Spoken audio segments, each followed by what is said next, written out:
சேமித்து வருகிறாயே என்ன காரணம்? தலையில கைத்துல பாம்பு, கைத்துல பாம்பு, தலையில பாம்பு, கையில பாம்பு. இதுதான் நல்ல பாம்பு. எப்படி எப்படி நல்ல பாம்பு? தண்ணி பாம்பு தான் நல்ல பாம்பு. எப்படி தண்ணி பாம்பு கடிச்சா உடனே பாட்டி சுண்ணாம்பு வாங்கி வச்சா சரியா போயிடும். பல்லு பெத்த மேல பாட்டி சுண்ணாம்புடா. பாட்டி இருக்கிற சுண்ணாம்பு பாட்டி வச்சிருக்கோம் கரணில சுண்ணாம்பு அத வாங்கி வச்சா சரியா போயிடும். அதான் நல்ல பாம்பு. ஓஹோ நீ வச்சிருக்க பாரு பாம்பு, இது பொட்டுன்னு போடுச்சுன்னா மனுஷன் பொட்டுனே செத்துருவான். கடித்தால் உயிர் பிரிகிறது. இது நல்ல பாம்புன்னு சொல்றேன். மலையாள பாம்பு கடிச்சு சகலபுரம் தூக்கிட்டு வரல செத்துட்டான். எங்க சாவறான், எவன் எங்க வெட்டுறான், எவன் எங்க கூச்ச புடிக்கிறான் எல்லாம் ஒண்ணு கிட்ட தெரிஞ்சுக்கலாம். சரி, இப்ப நியூஸ் பேப்பர்ல எவன் நல்லத போடுறான் அத சொல்லு. அதாவது எங்க கொள்ளடிச்சா, எங்க ஏமாத்தனா, எங்க கொலை பண்ணா, எங்க ஆச்சு இது அதான் போடுறான். அந்த தீய வார்த்தைகள் எல்லாம் அங்க போனதா அடுத்தது நல்ல வார்த்தைகள் நடக்கும். நடக்கும். அதுதான் எடுத்துக்காட்டு. அது நடக்க கூடாதுங்கிறதுக்காகத்தான். இப்ப நான் சொன்னேன் இது பொல்லாத பாம்பு. சுண்ணாம்பு வச்சா சரியா போகுது. அது நல்ல பாம்பு இல்லைன்னு சொல்றேன். கடித்தால் உயிர் பிரிகிறது. இது ஏன் நல்ல பாம்புன்னு சொல்றேன்? தண்ணி பாம்பு தான் நல்ல பாம்பு. கண்டவுடன் கருத்துரைக்கும் கருணாகம் அண்டாமல் தீண்டுமா தண்ணீர் பாம்பு. தண்ணீர் பாம்பாகப்பட்டது கடிக்கும். சுண்ணாம்பு வச்சா சொல்ற மாதிரி சரியா போயிடும், உயிர் பிரியாது. இது கடித்தால் உயிர் பிரிந்து விடும். இது ஏன் நல்ல பாம்பு சொல்றேன்? ஒரு காட்டுக்கு போறோம், வேலையை பாக்குறோம். எந்த வேலைக்கு எந்த ஆயுதத்தை நீ பயன்படுத்தினாயோ அதை வேலை மரபில வைத்து விட்டு நீ இதா சனமத்து விடுகிறாய். ஆமா, மரபு சும்மா இருக்கிறேன். அட பொழுதுக்கு பாரு போட்டோம், அந்த மரத்தை கொண்டு போய் வச்சுட்டு சாயங்காலம் நாட்டாட்ட போய் நாளைக்கு வேலை இருக்குது, இன்னைக்கு போய் நீ வேலை செஞ்சா உடம்பு வலிக்குது, அப்புறம் நைட்டு படுக்கணும், நாளைக்கு எழுந்து வருது உடம்பு வலி பொறுக்கணும்னா கவர்மெண்ட்டுக்கு நான் போய் வரி கொடுக்கணும். அடிமையாகிறாய். மறுநாள் காலையில போறேன், இங்க தாண்ட பொருள் வச்சோம் அப்படின்ட்டு நீ காலால் தீண்டுவாய், இல்ல கரத்தால் தீண்டுவாய். அப்ப இந்த சர்ப்பம் சொல்கிறது, ஏ கேடு கட்ட மாடுனே கேளு, நீ வைத்து சென்ற பொருளை நான் பாதுகாவலாக பாதுகாத்துக் கொண்டிருக்கிறேன். அப்படி என்று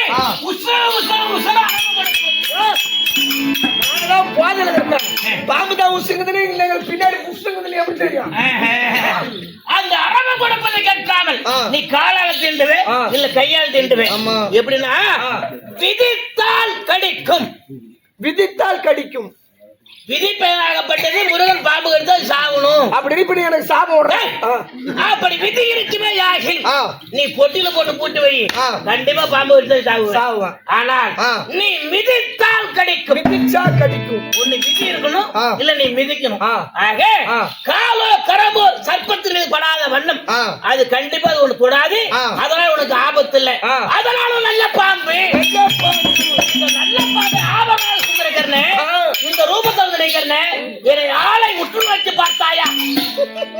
என்ன நான் கெட்டிக்கார வேஷம் போட்டுக்கிட்டு கையில சென்ட்ரிங் பழம் வச்சுக்கிட்டு நிக்கிறது என்னை பார்த்தாயா? நினைப்பு வருகிறதா? இல்லை, இன்னைக்கு பணையார கடையில் பார்த்தமே நினைப்பு இருக்கிறதா? ஒரு சென்ட்ரிங் பழம் எடுத்து வச்சுட்டா. பணையார கடையில அடுப்புல விரவு தானே வைப்பாங்க, சென்ட்ரிங் பழம் போய் எரிச்சிட்டு இருக்குது. என்னடா சென்ட்ரிங் பழம் ஏதுன்னு கேட்டான். அங்க சென்ட்ரிங் வேலை செய்யறதுக்கு அந்த பொம்பளை பழம் பூரா குடுத்துருச்சான்.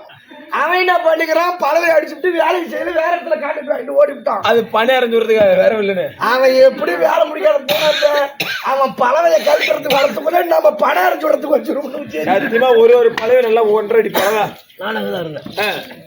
2 நாள் அங்க போய் தானே வரும். என்னடி குட்டி அப்படி விதித்தால் கடிக்கும். அப்படி இல்லையா மிதித்தால் கடிக்கும். இதை ஆபரண சூதனால் அறியாமல் இருக்கின்றன. ஆளை உற்று வச்சு பார்த்தால் புலனாகிறதா?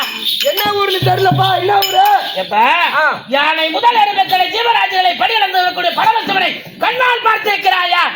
கண்ணால பாத்துருக்கேன். எப்படி இருக்கும்? கோயில்ல போயின உடனே அது மாதிரி லிங்கமா இருக்கும். நல்லா பாரு, கோயில்கள்ல கம்ச மாதிரி கோயில்கள்ல இருக்கும். அவர்தான் பரமசிவன் அப்படி சொல்றியா? அது உண்மைதான். இந்த ரூபத்துல திருவோவியத்தை பார்த்தால் போட்டோல 19 மீட்டர் இருக்கும். இந்த உருவத்துக்கு ஒரு பேர் இருக்கு. என்ன பேரு? சக்கரன் சத்தோசி பாபா.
இந்த உருவத்துக்கு சங்கரன் சங்கரன், ஆமா, சதாசிவன் சதாசிவன், நிமலன் நிமலன், நிர்பாசரன், திருநீலகண்டன், திருநேத்திரன், காலகுலதம் சொல்லக்கூடிய பல நாமயத்துக்கு நான் சொந்தக்காரன். ஆனா லிங்க வடிவமாக இருக்கக்கூடிய நான் அபிஷேக பிரியன். அபிஷேக பிரியன். மாலாய கோபால கண்ணன் அவர் அலங்கார பிரியன். அலங்காரம் மைத்துனன். எந்த அளவுக்கு அலங்காரம் செய்கிறாயோ உனக்கு காட்சி உண்டு. ஆமா, எனக்கு நீ எந்த அளவுக்கு அபிஷேகம் செய்கிறாயோ உனக்கு காட்சி உண்டு. தண்ணியா ஊற்றணும், ஒருவேளை தயிரா ஊற்றணும். அபிஷேகம் செய்வதற்கு வழி இல்லை. நான் என்ன செய்வேன்? என்ன அப்படின்னா வில்வம் இலையை எடுத்து என் சிரசின் மீது வைத்து, என் சிரத்துல வில்வ இலை வைக்கணும். வச்சுட்டு உன் சிரமாகப்பட்டது புவியில விழுகிற வண்ணம் கோயிலுக்கு போகும்போது முத்தம் கொடுத்து போக கூடாது. பைக்கில் போகும்போது நின்னு வணங்க முடிய நேரம் போயிட்டே இருக்கணும்னாக்க ஓரகாரி ஜெயமாகணும். மனசுல நினைச்சிட்டே போ, கையை விட்டுட்டு இந்த வெள்ளம் பார்க்காத. அப்படி வணங்குகிற பொழுது ஒரு சென்னியாகப்பட்டது புவியில விழுகிற விழுந்து சிவாய நமக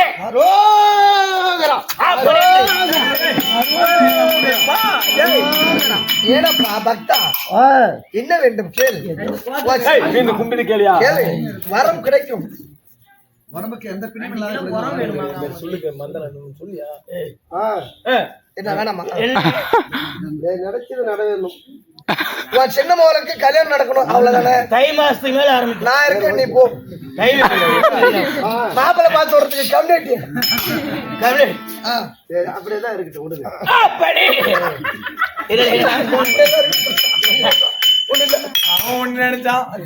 அப்படி வணங்குகிற பொழுது உனக்கு கண்டிப்பாக நான் காட்சி கொடுப்பேன். அப்படி வேலன் விநாயகனை பெயர்ந்து நமது நெருமக்கடை ஜீவராஜர்களுக்கெல்லாம் படியில் வரக்கூடிய பரமசிவன் பரமசிவன் பரமசிவன் நன்கிற பண்ணிட்டாயா? வில்வேலைக்கு பதிலா ஏற்காலை வச்சு சாமிக்கு படைக்கும் போது வில்வேலை வைக்க சொன்னாங்க. அது வில்வம் மாதிரிதான் நம்ம பார்த்தது இல்ல. ஏற்கும் செடின்னா ரோட்ல கூட கிடக்கும், பறிச்சுட்டு எண்ணத்தை போன்று வாழ்க. நீ வில்ல எடுத்து வச்சுனா அது கொண்ட பலன் உண்டு. நீ எருக்கால வச்சுனா அதோட பலன் உண்டு. நீ எருக்கு மேல போட்டுக்கிட்டு எண்ணம் எப்படி இருக்கின்றதோ அதை போன்று அப்படி ஜீவராஜர்களுக்கெல்லாம் படி எழுதக்கூடிய நான் பரமசிவனாக இருந்து எனக்கு 63 நாள் யாருங்க? எப்படிங்க? நான் அன்கண் மல்லவி நின்ற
சொல்றப்ப நீ அண்டாமலாவே நின்றவருங்கிற சுத்தி வந்த பாரு இவன் என்ன பண்றான் தான் அடிச்சேங்க அப்ப நான் போய் சொல்றேன்னா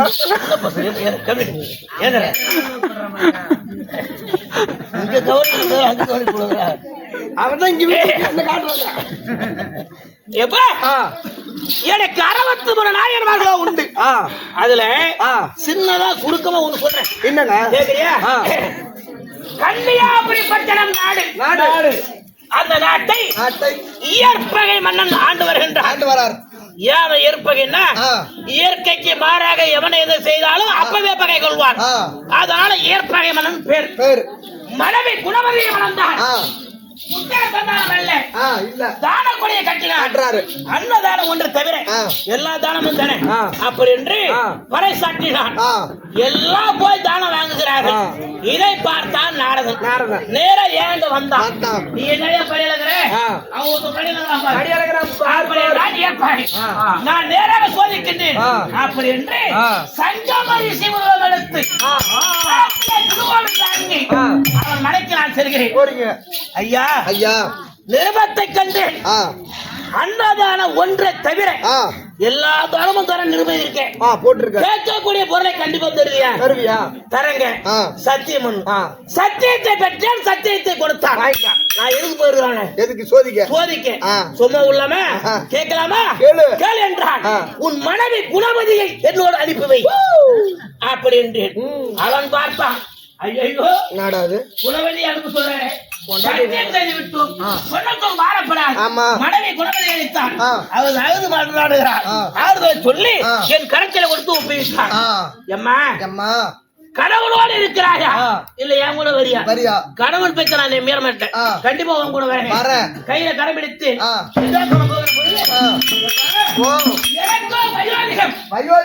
உன் மனைவியே அழகா இருக்கா. ஆமா.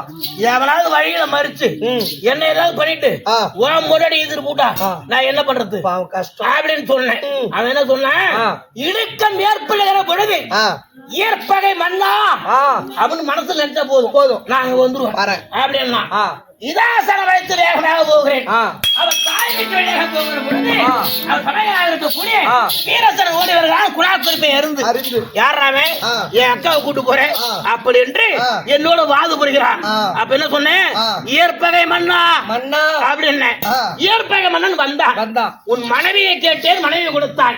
நான் அழைத்து செல்கிற பொழுது இவன் வழி மறிக்கிறானே அப்படின்னு சொன்ன உடனே அவன் 2 பேரும் சண்டை பிடிச்சிக்கிறான்.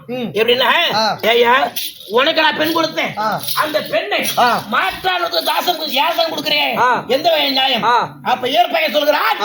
எந்த பொருள் யார் எடுத்ததுதான் சரி அவனிடத்தில் இருக்கிறவன் அவனுக்கு சொந்தம். மாற்றானிடம் சென்று விட்டார். அது அவனுடைய விருப்பம். கொடுத்துட்டே என்கிட்ட பொண்ணு யான் சௌரியம் ஏன் மொண்டாட்டி எவங்கிட்ட வேணாலும் விட்டு காய்ச்சுவாங்க அப்படின்னா நான் மறைந்து கொண்டேன். இவன் பார்த்தான். மனைவியை கேட்டால் அனுப்பி வைத்து ஆனால் தக்கவே ஆள் இல்லையே. இந்த உயிரை வச்சு என்ன பண்ண போறோம் அப்படி என்று வாளாயுதம் எடுத்து சேவிக்க போகிறான். சிரசை பதறாதே என்று உன் மனைவியை கேட்டு கொடுத்தாய். மனமகிழ்ந்து உன்னை மெச்சினேன். இயற்பகை மன்னன் என்கிற பேர் மன்னங்கிற பேரை நீக்கி இயற்பகைக்கு நாயனார் பட்டத்தை கொடுத்து என் அருகாமல் வைத்துக் கொண்டவன். அப்படி ஒவ்வொரு நாயன்மாருக்கு நிறுத்தாண்டம் உண்டு. உனக்கு வேண்டும் என்றால் உன் மனைவி அனுப்பி வை. உனக்கும் நாயனார் பட்டம் நீயே கூட்டிட்டு போ. யானை முதல் எறும்புகளை சிவராஜனுக்கு வெளியிலக்கு செல்ல வேண்டும். ஓடோடு சென்று விளக்கம் புரியும். பார்வதி அம்மன்